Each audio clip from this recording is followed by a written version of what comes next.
پہلے بات آئی نا کہ لوگ کہتے ہیں کہ یہ چیز حرام ہے، تو کس نے حرام کی ہے؟ اللہ نے تو نہیں حرام کی. پھر اللہ نے کیا حرام کیا ہے؟ اس کا جواب ہے یہ قل انما حرم ربی الفواحش. اللہ تعالیٰ نے حرام کیا ہے، تمہارے رب نے کیا حرام کیا؟ فواحش کو، فاحشہ کو، بے حیائی کے کاموں کو، بے حیائی کی باتوں کو، بے حیائی کی چیزوں کو، ما ظہر منہا و ما بطن، جو ظاہر بھی ہیں اور جو باطنی بھی ہیں، چھپی بھی ہیں کھلی، سب کو. دیکھیں چھپی ہوئی چیزیں بعض دفعہ انسان ان کو تو بے حیائی سمجھ ہی لیتا ہے اگر، لیکن جو ظاہری چیزیں ہوتی ہیں نا وہ اتنی کامن ہو جاتی ہیں کہ ان کو کوئی بے حیائی پھر سمجھتا ہی نہیں ہے. وہ معاشرے کا ایک ٹرینڈ بن جاتا ہے، وہ معاشرے میں ایک ایکسیپٹیبل چیز بن جاتی ہے، اس لیے اس کو حرام نہیں سمجھا جاتا. یعنی ننگا پن، اب وہ ننگا پن اتنا ہے کہ وہ ایسے لگتا ہے کہ وہ تو پورا ہی اتار چکے ہیں، ہم اتنا بھی نہیں اتار سکتے، ہم تو تھوڑا سا ہی اتار رہے ہیں. اللہ تعالیٰ نے فحاشی کو حرام کیا ہے. اب اس سے زیادہ ورڈ کیا بڑا ہو سکتا ہے کہ یہ حرام ہے. پھر ہم فحاشی کی چیزوں کو کہتے ہیں کدھر ہے قرآن کے اندر لکھا ہوا کہ یہ حرام ہے اور ایسا نہیں کر سکتے؟ صرف یہ آیت ہی دکھا دینا تو اس میں جتنی فحاشی، کیونکہ دیکھیں فحاشی کی ڈیفینیشن اگر اس زمانے میں لی جائے تو کوئی فحاشی کے اڈے تھے، کوئی ایک ایسے طوائفیں ہوتی تھیں، انہوں نے جھنڈے لگائے ہوتے تھے اور وہ ان کے گھروں کے اندر بدکاری کے کام ہوتے تھے، ایک وہ بات تھی. یا اور کوئی لمیٹڈ فحاشی کی کوئی چیزیں ہوتی ہوں گی. آج جتنی فحاشی ہے اور جتنی فحاشی کی اویلیبلٹی ہے اور جس قسم سے ہے، وہ تو کبھی پہلے وقت کے لوگ سوچ بھی نہیں سکتے تھے کہ کیا کیا فحاشی ہے جو آج عام ہے اور جس کو اتنی زیادہ اویلیبل ہے کہ جس کو پہنچنے کے لیے کسی کو کوئی زیادہ دور جانے کی ضرورت نہیں، صرف ایک فون پہ، ایک فون کی اسکرین کے اوپر ساری فحاشی سامنے آ جاتی. پڑھنا ہے تو پڑھ سکتے ہیں، دیکھنی بھی ہے تو دیکھ سکتے ہیں، انفارمیشن لینی ہے وہ بھی مل جائے گی، سب کچھ ہے. جو ناچ گانے کی مجلسیں ہو رہی ہیں وہ چاہے کتنی بھی کامن ہو جائیں اور آپ ان کو کوئی بھی نام دے دیں، وہ فحاشی ہی رہے گی اور وہ حرام ہی رہے گی. وہ چونکہ سب کر رہے ہیں اب اس وقت، تو اس کا مطلب یہ نہیں کہ وہ ایکسیپٹیبل ہو گئی اللہ کے ہاں. جو ہنس ہنس کے باتیں کرنا غیر محرموں کے ساتھ، وہ بے حیائی ہی ہے، اس کی وہ حیا والی نہیں بن جائے گی، کیونکہ آج آپ بہت ماڈرن ہو گئے ہیں. اسی طرح مرد عورتیں ایک جگہ بیٹھے میں ایک جگہ گپ شپ کر رہے ہیں، وہ محرم بھی نہیں ہے، عورتیں بھی پورے اپنے بناؤ سنگھار کے ساتھ ہیں، تو یہ فحاشی ہی رہے گی. جب ناچیں گی عورتیں تو یہ فحاشی رہے گی، جب آپ بے حیائی کے گانے سنیں گے تو فحاشی رہے گی. آج تو یہ حال ہو گیا کہ بیٹیوں کے ساتھ باپ ہیں اور گاڑیوں کے اندر بے حیائی کے گانے چل رہے ہیں، کوئی فرق نہیں پڑتا، کوئی فرق نہیں پڑتا. وہ کہاں حیا چلی گئی مردوں میں؟ ایک ہی ڈرائنگ روم میں بیٹھے ہوئے اور سب ایک سکرین کے اوپر دیکھ رہے ہیں، جہاں پہ ایک عورت اور مرد لچک رہے، ناچ رہے ہیں، گا رہے ہیں، اور کوئی فرق نہیں پڑتا باپ کو کہ میری بیٹیاں بھی ساتھ بیٹھی ہیں. ہاں بہت ہی کوئی سین آ جائے تو ذرا سا فارورڈ کرتے ہیں بس، جو کہ بعد میں بچیاں خود اکیلے میں پھر دیکھ سکتی ہیں. یہ آج ہمارے حال ہو گئے ہیں. ہم ہر چیز کو کہتے ہیں نا پھر کیا ہو گیا، تو کیا ہو گیا، کزن ہی ہے نا تو کیا ہو گیا، فرینڈ ہی ہے نا تو میرے تو بس ویسے ہی فرینڈ ہے نا، کلاس فیلو ہے نا، کولیگ ہے نا، تو کیا ہو گیا. کرتے کرتے وہ تو کیا ہو گیا نہیں رہتا، پھر وہ بات بہت بڑھ جاتی ہے. جیسے آپ صلی اللہ علیہ وسلم نے فرمایا کہ آنکھ بھی زنا کرتی ہے اور اس کا زنا دیکھنا ہے، کان بھی زنا کرتے ہیں اور ان کا زنا سننا ہے، ہاتھ بھی زنا کرتے ہیں ان کا زنا پکڑنا ہے. شرمگاہ تو اس کو ویریفائی کرتی ہے، بس اس کی تصدیق کرتی ہے، کیونکہ پہلے آنکھ دیکھتی ہے، آنکھ اٹھتی ہے، حیا ختم ہوتی ہے. کان سنتے ہیں چیزوں کو، حیا ختم ہوتی ہے. ایسی مجلسوں سے دور رہیں جہاں پہ ایسی باتیں ہوتی ہیں، جہاں پہ ایسے جوکس ہوتے ہیں، جہاں پہ ایسی ڈسکشنز ہوتی ہیں، یا جہاں پہ ایسا ماحول ہوتا ہے جس میں بے حیائی ہوتی ہے. آپ تو چوز کر سکتے ہیں نا اپنی مجلسیں، کیوں ایسی مجلسوں میں بیٹھتے ہیں؟ کون سا گناہ ہوتا ہے جو حقوق اللہ سے متعلق ہو، جس میں انسان دوسرے کو نہیں نقصان پہنچا رہا، اپنے آپ کو پہنچا رہا ہے. آسمہ اس اونٹنی کو کہتے ہیں جو تیز چل سکتی ہے لیکن جان بوجھ کے نہیں تیز چلتی. یعنی وہ کر سکتا ہے وہ کام لیکن وہ نہیں کرتا، وہ اس گناہ سے بچ سکتا ہے لیکن نہیں بچتا. آپ صلی اللہ علیہ وسلم نے فرمایا گناہ وہ ہے جب انسان اس کو کرتا ہے تو اس کو یہ ہوتا ہے کہ کسی کو پتہ نہ چل جائے، وہ اثم ہے، وہ دل میں کھٹکنے لگے اور لوگوں کے سامنے اس کے آ جانے سے تم ڈرو تو یہ اسم ہے۔ آج بہت سے لوگ کہتے ہیں نا تو کیا ہو گیا، میں جو مرضی کروں، میری زندگی ہے، میں اپنے آپ کو ہرٹ کروں، میں خودکشی کروں، میں نماز نہ پڑھوں، تمہیں کیا اس کا؟ تمہیں تو نہیں نا کوئی نقصان، میں کسی لوگوں کو تو نہیں کچھ کہہ رہی، انسانیت کی خدمت کر رہے ہیں، یہ کر رہے ہیں، لیکن بس اللہ کے حقوق میں کمی کر رہے ہیں، تو اس کو کچھ سمجھتے نہیں ہیں اور کہتے ہیں میرا جسم میری مرضی۔ یہ نہیں پتا کہ یہ میرا جسم نہیں ہے، یہ تو اللہ نے امانت دی بھی ہے بھائی، تھوڑی دیر کے لیے آپ کو دیا، اسی لیے یہ جسم آپ کی شکایتیں لگائے گا قیامت کے دن کھڑا ہو کے، کیونکہ یہ اگر آپ کا ہوتا تو آپ کے خلاف کبھی نہ بولتا۔ یہ تو اللہ کی امانت ہے، اللہ نے تھوڑے دن دیا کہ آپ اس کو استعمال کر لیں اس کے راستے میں، پھر واپس دینا ہے، ایک دن روح نکل جانی ہے، یہ جسم کھوکھلا ہو کے پڑا ہوگا۔ اسم بھی الاؤڈ نہیں ہے کہ ہم یہ نہ سمجھے میں کسی کا تو نہیں برا کر رہی، میں کسی کو تو نہیں کچھ کہہ رہی، اپنے ساتھ ہی کر رہی ہوں، نہیں، اپنے ساتھ بھی نہیں کر سکتے کوئی زیادتی۔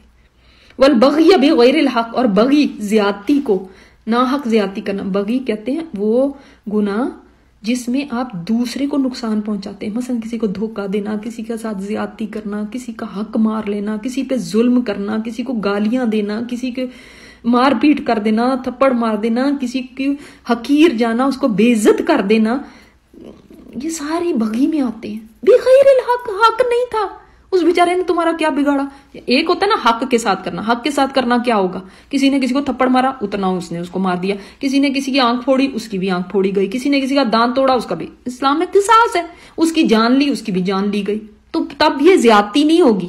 لیکن زیادتی بغیر الحق، نہ حق تم زیادتی کر رہے، اس نے نہیں تمہارا کچھ بگاڑا، لیکن تم اس کا بگاڑ، تم اس کے ساتھ، یا اس نے تمہارے ساتھ ایک ذرا سی کوئی بات کی، تم نے اس کو اینٹ کا جواب پتھر سے دیا، تو وہ پھر بغی بغیر الحق ہو گئی۔ وَأَن تُشْرِكُوا بِاللَّهِ مَا لَمْ يُنَزِّلْ بِهِ سُلْطَانًا، اور یہ کہ تم اللہ کے ساتھ شریک ٹھہراؤ، یہ بھی اللہ نے حرام کیا ہے۔ اب یہاں پہ کھانے پینے کی چیزوں کا نہیں تعلق یہاں پہ آ رہا، یہ آپ کو معاشرتی زندگی کی باتیں بتائی جا رہی ہیں کہ کون کون سی جگہ پہ آپ نے بچ کے رہنا ہے، کیونکہ یہ چیزیں حرام ہیں، حقوق اللہ میں کمی کرنا حرام ہے، حقوق العباد میں۔ دیکھ لیں اب ایک بغی بغیر الحق کہہ کے نا کتنی ساری چیزیں اس میں سمو گئی، جھوٹ کسی ساتھ بول دیا، اس کی غیبت کر دی، دونوں کو لڑا دیا، لگائی بجھائی کر دی، جھگڑا کسی کا، اب یہ ساری چیزیں بغیہ بغیر الحق میں آئیں، نماز چھوڑ دی، روزہ چھوڑ دیا، زکوٰۃ نہیں دیتے، یہ سارا اسم میں آ گیا کہ نا، پوری پوری دنیا ایک ایک لفظ میں ہے، ایسے نہیں، یہ بڑا ہی کمپریہنسو ہے جو قرآن کی لینگویج ہے، ایک لفظ میں بہت کچھ ہے۔ اب جو بیٹھ کے ویسے دیکھ رہا ہوتا نا، وہ کہتا ہے کہاں لکھا ہوا ہے، کہاں یہ پہ ہے، کہاں لکھا ہے، اس لفظ کے اندر ساری ڈیٹیل ہے۔ وَأَن تَقُولُوا عَلَى اللَّهِ مَا لَا تَعْلَمُونَ، یہ بھی حرام ہے کہ تم اللہ تعالیٰ کے اوپر وہ باتیں کہو جو تمہیں علم نہیں ہے، تم جانتے بھی نہیں ہو، اللہ نے نہیں کہی نہیں، اور وہ باتیں اللہ تعالیٰ نے تو یہ کہا ہے، خود ہی مسائل گھڑ گھڑ کے، خود ہی حدیثیں گھڑ گھڑ کے، خود ہی عقیدے گھڑ گھڑ کے لوگوں میں پھیلا دیے جاتے ہیں۔ اب یہ دیکھ لیں واٹس ایپ پہ کیا خدمت جاری ہے آج کل، ہر وقت کچھ نہ کچھ کہانیاں، قصے، پتہ نہیں کیا کیا، جھوٹی سچی، آپ صلی اللہ علیہ وسلم نے یہ فرما دیا، یہ کر دیا، یہ ایسے کہہ دیا، کچھ بھی اس کی بیس ہی نہیں ہوتی، پھر خود ہی فتوے دیتے جانا، نہیں جی قرآن میں تو یہ ہے، نہیں جی حدیث میں تو وہ کہیں پہ بھی نہیں ہوتا۔ بہت بڑی بات ہوتی ہے منہ سے اللہ تعالیٰ کا نام لے کے یا نبی علیہ الصلوۃ والسلام کا نام لے کے کوئی بات کہہ دینا، کہ آپ کے پاس نالج نہ ہو اور آپ اللہ تعالیٰ کے اوپر باتیں کہتے جائیں، اللہ نے یہ حرام کیا ہے، یہ تو حرام ہے بھائی، جیسے انسانوں کی موت کا ایک وقت ہے نا مقرر، اسی طرح قومیں جو ہیں ان کے عروج و زوال ہوتے رہتے ہیں، وہ ختم ہو جاتی ہیں، کبھی اپنے گناہوں کی وجہ سے، اور کبھی اللہ تعالیٰ ان کو مہلت دیتا ہے کہ وہ اپنی پوری طبعی زندگی گزاریں اور ختم ہو جائیں۔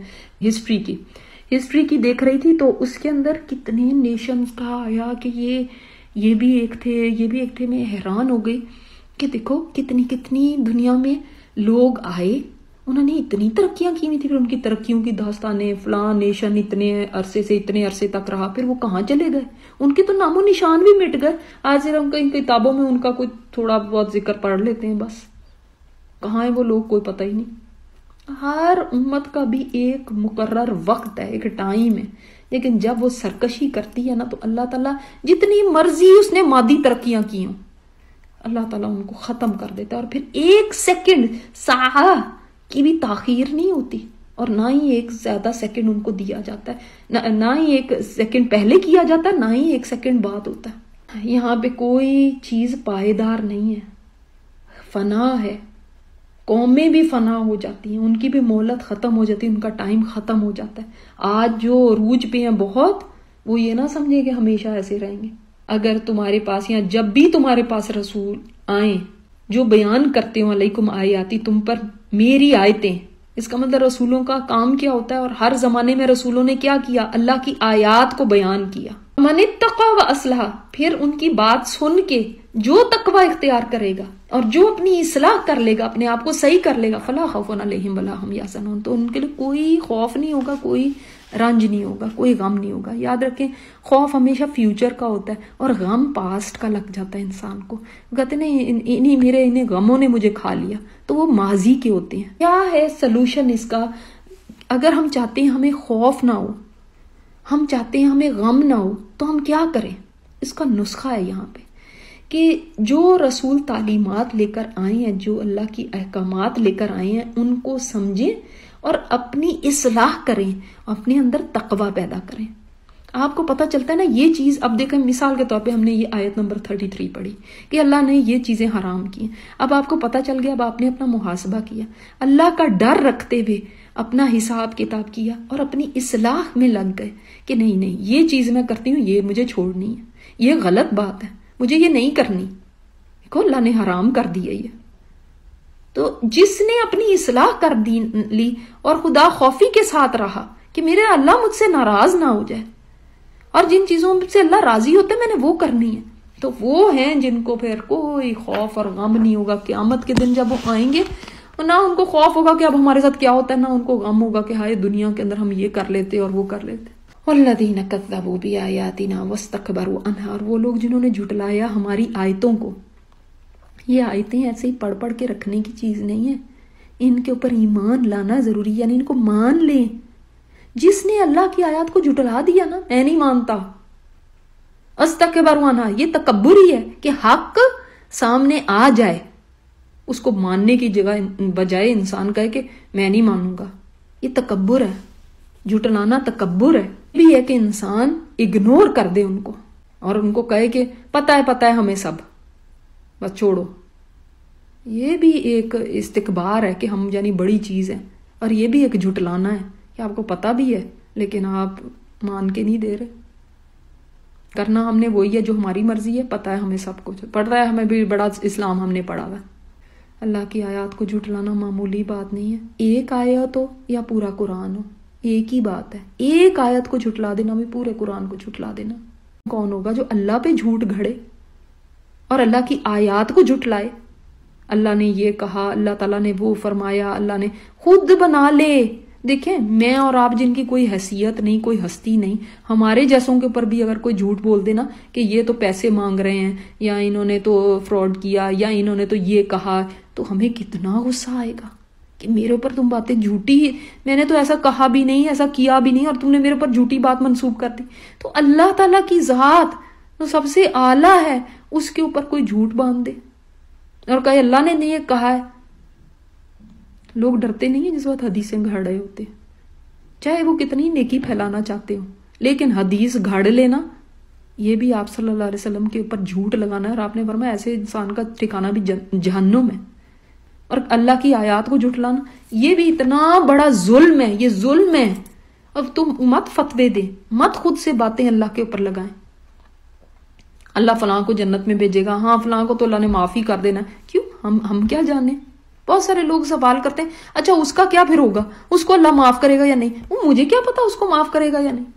میں اللہ کے اوپر کیسے کوئی بات لگا سکتی ہوں کہ وہ اس کو اللہ بخشے گا یا اس کو سزا دے گا یا اس کو کیا کرے گا؟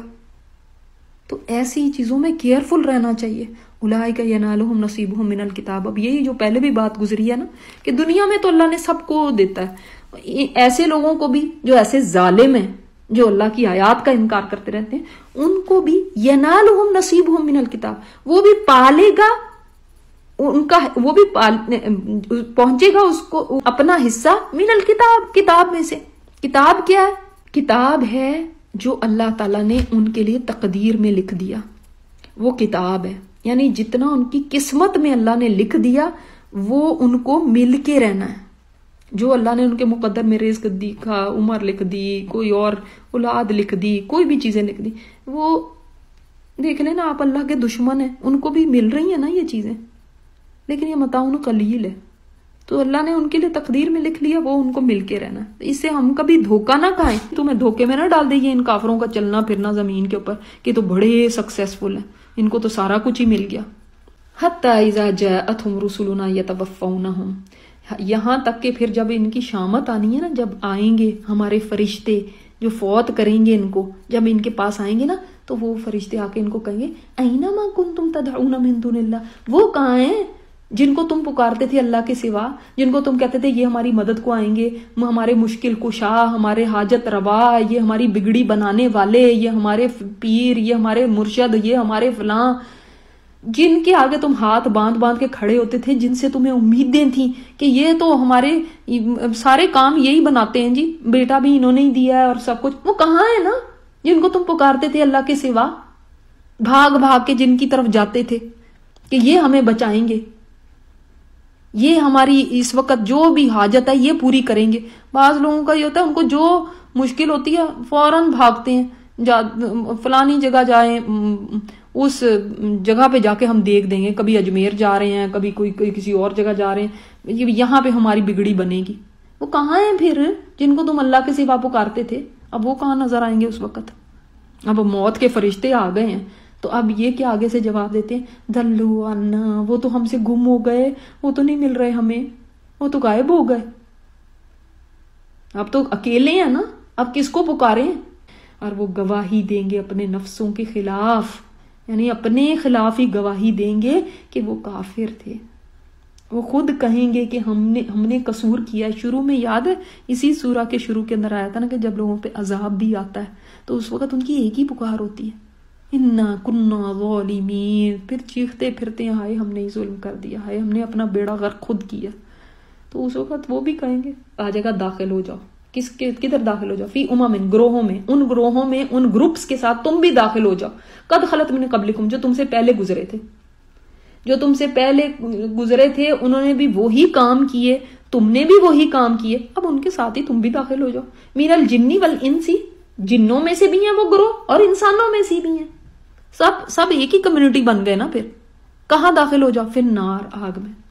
دیکھیں جب ایک جیسے عمل کریں گے نا لوگ تو پھر وہ چاہے زمانی فرق کتنا بھی ہو. اب قوم لوط کب کی گزر چکی، ان کی تو پتہ نہیں ہڈیاں بھی گل کے سرما بن چکی ہوں گی، لیکن آج جو وہی قوم لوط والا عمل کرے گا تو سب ایک ساتھ ہی جائیں گے. پھر یہ بھی توبہ کیے بغیر مر گیا تو وہی کام انہوں نے کیا، وہی کام اس نے کیا. وہ جو متکبرین ہیں، اگر فرعون تکبر کرنے والا تھا تو آج بھی تکبر کرنے والے کوئی کم نہیں ہے. کئی ہیں جو اپنے گھر میں ہی فرعون بن کے بیٹھے ہوئے، کئی جو ہیں جو ان کے دفتر ہیں، جو ان کے پاس عہدے ہیں، اس کے پر فرعون بن کے بیٹھے ہوئے. تو وہ ایسے لوگ جن کے ایک جیسے کام تھے نا، ان ساروں کو کہا جائے گا اچھا چلو ٹھیک ہے اب آپ داخل ہو جاؤ اب گروہوں میں جو تم سے پہلے گزرے تھے، جنوں میں سے بھی انسانوں، کیونکہ جنوں کو بھی جہنم میں داخل کیا جائے گا. کلما دخلت امت لعنت اختہا، جب بھی داخل ہوگی نا کوئی جماعت تو اپنی بہن کو لعنت کرے گی. اپنی بہن کا مطلب کیا؟ جیسے کہتے ہیں نا یہ اس کی سسٹر کمپنی ہے. سسٹر کمپنی کا مطلب کیا؟ یعنی سیم ہی ہے، یہ ایک جیسے ہی کام کرتی ہیں. تو اختہا کا مطلب یہاں پہ کیا ہے؟ یعنی ایک امت اور دوسری امت جو ان کے جیسی تھی، جو ان کے جیسے کام کرتی تھی، تو جب کبھی داخل ہوگی ایک جماعت تو وہ لعنت کرے گی اپنی بہن کو. اپنی بہن کو مطلب کیا؟ جو اس کے جیسے کام کرنے والی تھی اس کے اوپر لعنت کرے گی کہ تم پہ اللہ کی لعنت ہو. کیوں ان کو کیوں لعنت کرے گی وہ؟ اس لیے کہ تم نے ہمیں کہا تھا نا یہ کرنے کو، تم کہتے تھے ایسے کرو، تم سے متاثر ہو کے کیا، تمہیں ہم دیکھا کرتے تھے، تمہیں ہم فالو کرتے تھے، چاہے انسٹاگرام پہ کرتے تھے، اب وہ تو آپ کو جانتے بھی نہیں تھے کہ بھئی کون ہے. لیکن دیکھیں فالوئنگ ہر طرح کی ہوتی ہے. نیکی میں بھی فالوورز ہوتے ہیں جو ان کو نیکی کی طرف لے جاتے ہیں، برائی کے بھی فالوورز ہوتے ہیں، بے حیائی کے بھی فالوورز ہوتے ہیں. آج کتنی فالوئنگ ہے نا، آج جن کے فینز ہیں فیس بک پہ، جن کے فینز ہیں دوسری جگہ پہ، ان کو تو شاید اپنے پورے فینز کا بھی نہیں پتا ہوگا، لیکن یہ فینز ان کی ہر چیز کو نوٹ کرتے ہیں۔ جب اگر وہ برائی کے اندر ان کو فالو کر رہے ہوں گے تو قیامت کے دن پھر لعنت بھیجیں گے ان کے اوپر کہ بدبختو تمہاری وجہ سے ہم بھی برباد ہو گئے۔ ان کو دیکھ دیکھ کے یہ بھی پیچھے چلے ہوئے تھے۔ ایک وقت تو وہ ہوتا تھا کہ لوگوں کے کوئی بڑے ہوتے تھے تو ان کے جو ان کے فالوور ہوتے تھے ان کے سامنے ہوتے تھے، آج تو ورچوئل ورلڈ ہے، کہاں فالوور بیٹھے ہوئے ہیں، کہاں آسر ہوتے ہیں، کہاں وہ بیٹھے ہوئے، وہ ان کو دور بیٹھے ہوئے بھی فالو کر رہے ہیں اور ان کے کہے کے اوپر چل رہے ہیں۔ تو آج تو بڑی ڈفرینٹ طرح کی فالوئنگ ہے۔ تو جب وہ جہنم کے اندر ایسے لوگ سارے جمع ہوں گے تو وہ ان کو جب ان کے ساتھ داخل ہوں گے تو ان کو لعنت کریں گے، حتی اذا ادارکوا فیہا جمیعا، حتیٰ کہ جب سارے گروہ ایک جگہ جمع ہو جائیں گے نا، یعنی ایک گروہ کو اللہ تعالیٰ جہنم میں ڈالے گا، پھر وہ دوسرا آئے گا تو ان پہ لعنت کرے گا۔ اب دیکھیں لعنت کو سننا بھی نا انسان کے لیے مشکل ہوتا ہے، کوئی لعنت کر رہا ہو تو کتنا دل پہ بھاری ہوتا ہے۔ ہو سکتا ہے کہ ان کی اولادیں ہی ہوں، جب کوئی بڑوں نے اگر شرک کیا، کفر کیا، اب اولاد اس کو دیکھ کے، ماں باپ کو دیکھ کے وہ بھی کفر پہ لگ گئی تو وہ آ کے ان کو لعنت کریں گے آپ کی وجہ سے۔ حتیٰ کہ جب وہ جمع ہو جائیں گے نا وہاں پہ تو پھر کیا ہوگا، قالت اخراہم لاولاہم، تو وہ بعد والے جو ہوں گے، جو نیو انٹری ہوگی، وہ پچھلے والوں کو، جو پچھلے والے یعنی اولا جو پہلے آئے ہوئے ہیں، جو پہلے جہنم کے اندر پڑے ہوئے ہیں، جو ان کے چاہے سردار ہیں، چاہے ان کے لیڈر ہیں، چاہے آباؤ اجداد میں سے کوئی تھے، چاہے یہ جو بھی تھے جن کو بھی انہوں نے فالو کر کے یہاں تک پہنچے ہیں، تو یہ بعد والے، یہ نئے آنے والے یا فالوورز یا فینز یا اولادیں، یہ اب کہیں گی ربنا، اے ہمارے رب، ہا اولائی اضلونا، یہ ہیں جنہوں نے ہمیں بھٹکایا، انہوں نے ہمیں گمراہ کیا۔ ہم تو یہ نہ ہمیں کہتے تو ہم تو شاید کبھی بھی نہ یہ اس راستے پہ آتے۔ تو فآتہم عذابا ضعفا من النار، اے اللہ ان کو تو ڈبل عذاب دے، ان کو ڈبل آگ میں ڈال، آگ میں سے دگنا عذاب ان کو دے۔ دیکھیں دنیا میں بھی کسی کو کسی کی وجہ سے نقصان ہو جائے نا تو وہ کتنا اس کے اوپر برستا ہے، کہتا ہے اللہ کرے اب تمہارے اوپر یہ ہو، اللہ کرے تم اس کے اندر سے گزرو، تم نے میرا بگاڑا تو تمہیں ایسا ملے۔ اب وہاں پہ سوچیں کہ کتنا بڑا نقصان ہو گیا، یہ تو کوئی چھوٹا نقصان نہیں ہے، یہ کوئی کاروبار کا نقصان نہیں ہے، یہ کوئی پڑھائی کا نقصان نہیں ہے، یہ کوئی کہیں غلط جگہ رشتہ نہیں ہو گیا۔ ہمیں کوئی غلط جگہ رشتہ بھی کوئی کرا دینا، ساری زندگی اس کو کوستے رہتے ہیں فلانے نے کرایا تھا۔ تو اب یہ تو چھوٹی چھوٹی زندگی کی باتیں، حالانکہ اس کا چاہے قصور بھی نہ ہو، اس بیچارے کو کیا پتا، لیکن وہاں پہنچ کے ساری زندگی کو جب آگ لگا دی، انفینٹ لائف کو آگ لگا دی، تو کوئی کسی کو چھوڑے گا؟ اب یہ جا رہے ہیں تو چاہے وہ کوئی بھی ہیں، ہو سکتا ہے کسی کے ٹیچرز ہوں، ہو سکتا ہے کوئی ایلیٹ کلاس کا کوئی ہیرو ہیروئن ہو سکتا ہے کوئی فلاسفر ہو، اللہ تعالیٰ فرمائے گا سب کے لیے دگنا ہے، فکر نہ کرو، لیکن تمہیں نہیں پتا، تم جانتے نہیں ہو۔ یعنی دونوں کا ہی دگنا ہو گیا نا، ان کا تو دگنا تھا ہی کیونکہ انہوں نے بہکایا، تمہارا بھی دگنا ہے، تمہیں دیکھ کے بھی کئی لوگ بہکے ہوں گے، پھر تم نے بھی ان کے عذاب میں اضافہ کیا، تمہارے بھی آگے پیروکار کوئی ہوں گے، تمہیں بھی کوئی دیکھنے والے ہوں گے، تو ان کے گناہ کو لے کے وہیں تک تھوڑی رہتے ہیں، وہ آگے سے آگے چلاتے ہیں۔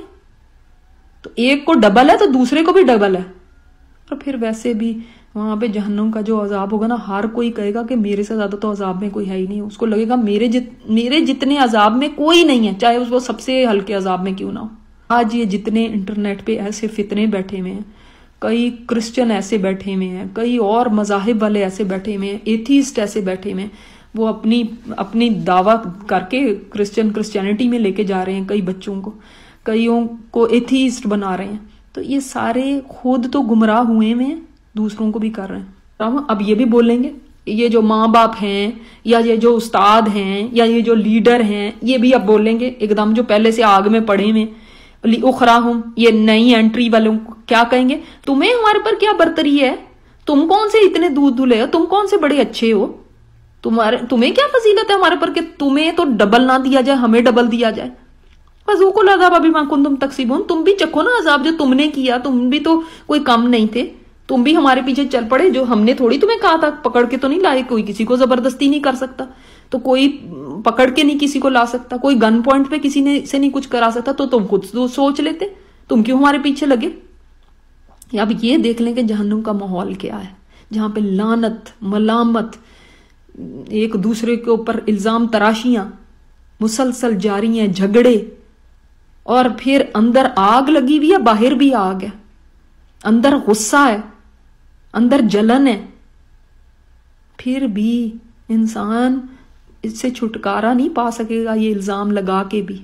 یہاں پہ شاید دنیا میں انسان دوسروں پہ الزام تھوپ کے اور خود سوچ لے کہ میں بری و ذمہ ہو گیا ہوں، اور شاید 4 لوگ اس کی مان ہی لیں، لیکن وہاں پہ کوئی نہیں مانی جائے گی.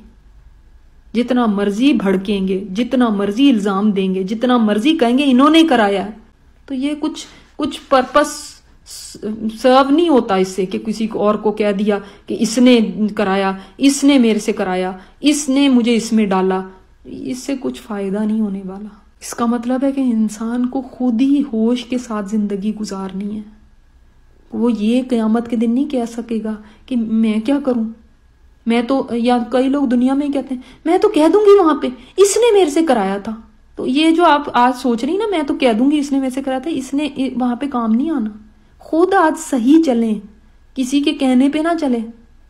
اگر والدین بھی غلط راستے پر لے کر جا رہے ہیں ان کی بھی نہیں سننی، اور تو دور کی بات ہے کسی اور کی سننا. تو دوست احباب اور ٹیچرز اور فلاں یہ جو آپ کے یہ بنے میں سیلیبریٹیز، یہ تو دور کی بات ہے. والدین تک اگر اللہ سے دور کرنے کی، اللہ کی نافرمانی کا حکم دے، ان کا بھی نہیں ماننا. کسی نے کام نہیں آنا وہاں پہ. یہ دیکھ لیں ان کی گفتگو آپس میں. کون ہے جو مان کے کہہ رہا ہے کہ ہاں اللہ ہمیں ہی عذاب دینا چاہیے، اس کو تو ملنا ہی نہیں چاہیے، یہ تو بیچارہ تھا. نہیں.